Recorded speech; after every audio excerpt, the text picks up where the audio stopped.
بسم اللہ الرحمن الرحیم۔ آج میں آپ کو حضرت لوط علیہ السلام اور حضرت لوط علیہ السلام کی قوم کے متعلق مسائل عرض کروں گا۔ ناچیز بندہ علامہ طالب حسین کرمانی، بستی یاسر آباد، چک موال، تحصیل محرسی، ضلع وہاڑی، صوبہ پنجاب پاکستان سے عرض کرتا ہوں کہ میں قرآن مجید فرقان حمید کی تفسیر لکھ رہا ہوں، جس کا نام ہے تفسیر کرمانی۔ پہلا پارہ مکمل کر چکا ہوں اور وما انزل کی آیات مبارکہ کی میں تفسیر کر رہا ہوں، اور آج میں آپ کو حضرت لوط علیہ السلام کو جب شام کو ہجرت کر کے جاتا ہے اس کے متعلق عرض کروں گا اور باقی بھی مسائل عرض کروں گا۔ ابن خلدون، ابن جریر کی جو ہے تاریخ طبری، تاریخ اسلام اور ان کے علاوہ باقی تاریخ سے آپ کو روشناس کروں گا۔ حضرت ابراہیم علیہ السلام کی دور کی جو ہے چند باتوں کا میں آپ کی خدمت میں اذکار کروں گا۔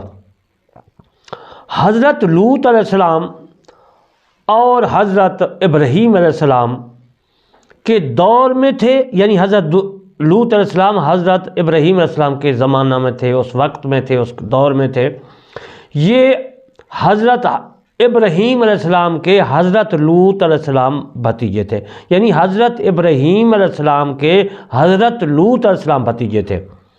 آپ کے بارے میں یہ تحریر کیا گیا، لکھا گیا ہے کہ آپ نے اپنے چچا حضرت ابراہیم علیہ السلام کے والد کا نام جو تھا، آپ کا چچا حضرت ابراہیم علیہ السلام جو تھا اس کا ایک بھائی تھا، یعنی اس کا چچا حضرت ابراہیم کے ساتھ عراق سے شام میں کی طرف جو ہے ہجرت کی اس نے۔ اس سفر میں بی بی سارہ بھی ان کے ساتھ تھی۔ بعض مورخین نے یہ لکھا ہے، تاریخ دان نے، کہ سارہ کے والد کا نام جو تھا وہ بیبال تھا۔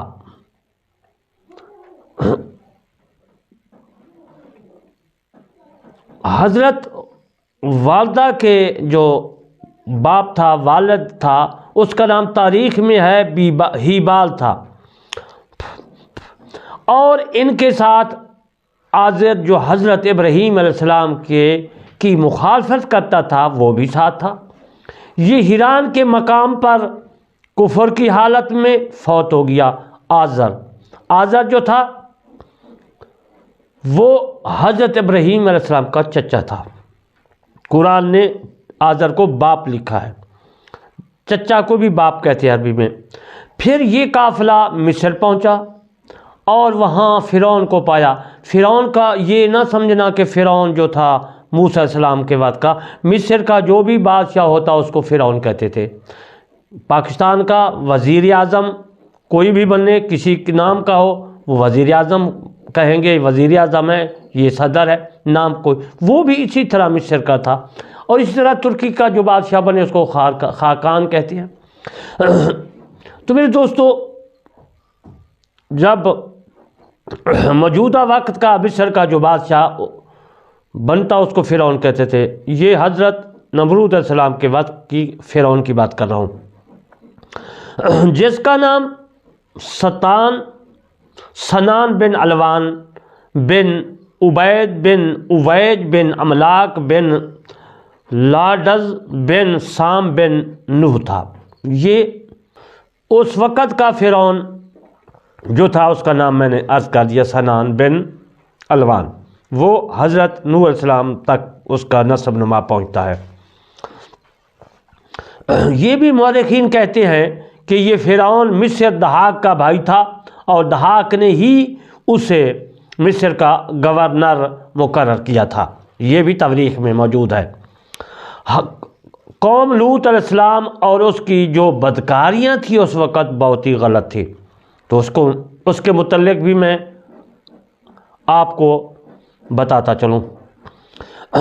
پھر یہ قافلہ جو ہجرت کے بارے میں عرض کر رہا تھا کہ حضرت ابراہیم علیہ السلام اور حضرت لوط علیہ السلام، یہ قافلہ جا رہا ہے۔ پھر یہ قافلہ شام پہنچا۔ حضرت ابراہیم علیہ السلام فلسطین میں اترے یہی فلسطین ہے جو اسرائیل آج کل جو ہے فلسطین کے اوپر بہت ظلم ڈھا رہا ہے۔ اور لوط علیہ السلام اردن چلے گئے۔ اللہ تعالیٰ نے حضرت لوط علیہ السلام کو سدوم، ایک بستی کا نام تھا سدوم، بہت بڑی بستی تھی، کئی بستیاں مل کے ایک بڑی بستی بن چکی تھی، سدوم کی طرف مبعوث فرمایا حضرت لوط علیہ السلام کو اللہ تعالیٰ نے۔ یہ لوگ اللہ کی نافرمانی کرنے والے اور بہت برے عیبوں میں مبتلا تھے۔ قرآن کریم میں ان کے بارے میں یوں فرمایا ہے، یوں ذکر کیا ہے، اس کا میں ترجمہ عرض کر دیتا ہوں۔ لوط علیہ السلام نے اپنی قوم سے کہا، تم تو وہ فحش کام کرتے ہو جو تم سے پہلے دنیا والوں میں سے کسی نے نہیں کیا ہے۔ کیا تمہارا یہی حال ہے کہ شہوت رانی مردوں کے پاس جاتے ہو اور رہزنی کرتے ہو اور اپنی مجلسوں میں برے کام کرتے ہو؟ یہ آیات مبارکہ اللہ تبارک و تعالیٰ نے جو فرمائی اس کا میں نے ترجمہ عرض کیا۔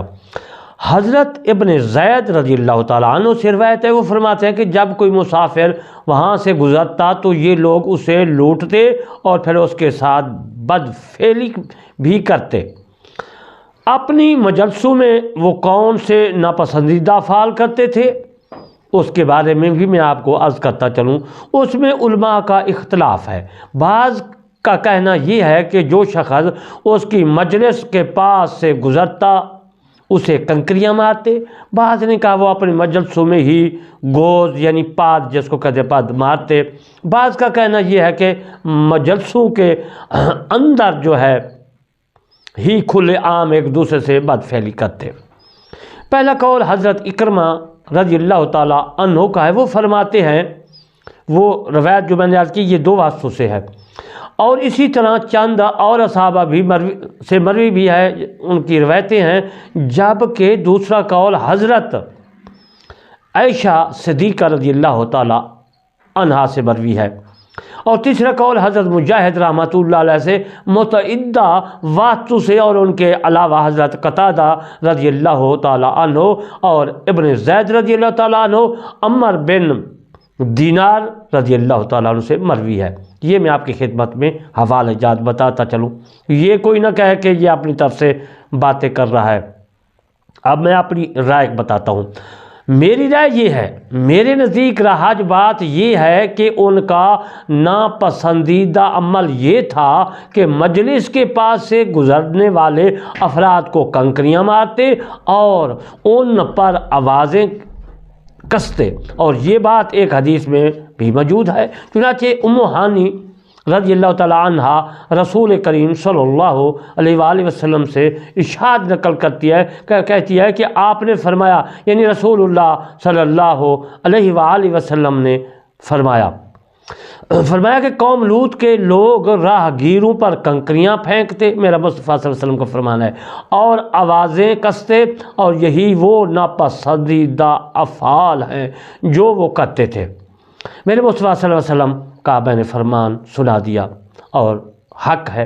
اور ایک دوسری روایت میں یہ بھی ہے کہ رسول کریم صلی اللہ علیہ وآلہ وسلم کا ارشاد منقول ہے کہ وہ لوگ راہگیروں کو کنکریاں مارتے اور آوازیں کستے تھے۔ یہ بھی میرے مصطفیٰ صلی اللہ علیہ وآلہ وسلم کا فرمان ہے۔ قوم لوط علیہ السلام پر ایسا دردناک عذاب آیا، وہ میں آپ کی خدمت میں عرض کر دیتا ہوں۔ ایک اور دوسری روایت میں یہ بھی ہے کہ رسول اللہ صلی اللہ علیہ وسلم کا تفصیل ارشاد مروی ہے، آپ نے فرمایا کہ یہ لوگ راستوں پر بیٹھ جاتے اور پھر جو ہے راہگیروں کو کنکریاں مارتے، جیسا میں نے پہلے عرض کیا، اور آوازیں کستے۔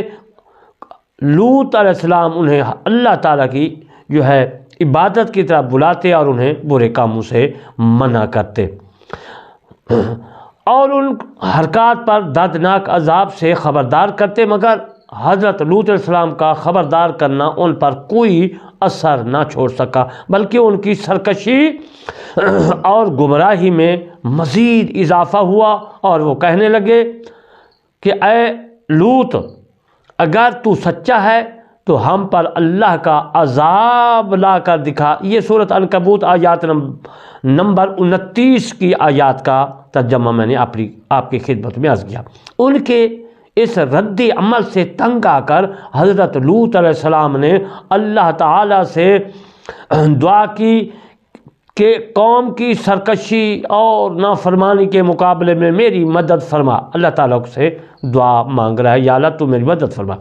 چنانچہ اللہ تعالیٰ نے آپ کی دعا قبول کر کے انہیں ہلاک کرنے کا فیصلہ کیا، تو جبرائیل علیہ السلام کے ساتھ 2 فرشتے بھیجے اللہ تعالیٰ نے۔ ایک جبرائیل علیہ السلام کے ساتھی تھے۔ انشاءاللہ پھر بقیہ مسائل میں آپ کی خدمت میں پھر عرض کروں گا، بیان پھر عرض کروں گا۔ ناچیز بندہ علامہ طلب حسین کرمانی بسی یاسر آباد چاک مواد تحصیل میں سے ضلع بہاڑی صوبہ پنجاب پاکستان سے عرض کرتا ہوں کہ آپ نے یہ مسائل دوسروں تک پہنچانے، اللہ کا کلام دوسروں تک پہنچانا ہے اور عمل بھی کرنا ہے۔ وما علینا الا البلاغ المبین۔